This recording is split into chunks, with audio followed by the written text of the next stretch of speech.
সবাই দেখো দেখো, আজকে ট্রলে বোঝাই করে কাঁকড়া এনেছি। আরে তুই এগুলো কি এনেছিস? এখনই তো কামড় দিবে, যা শিগগিরই ফেলে দিয়া। আরে ভাইয়া, তুমি জানো না এগুলো খেলে মাথায় বুদ্ধি বাড়ে। আরে আমি তোকে ফেলে দিয়ে আসতে বলেছি, যা। তুমি চুপ থাকো। কি বললি তুই? ওরে বাবারে, যা এখান থেকে ভাগ।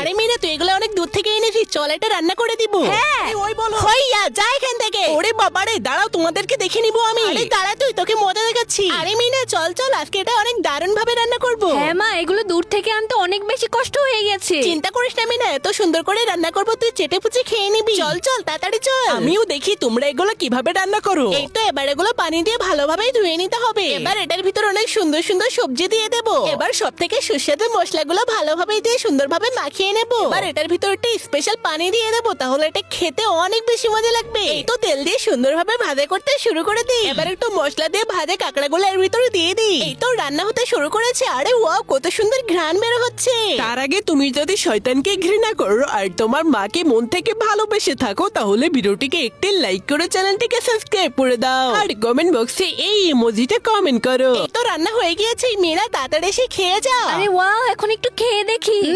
ইয়াম্মি লাগছে।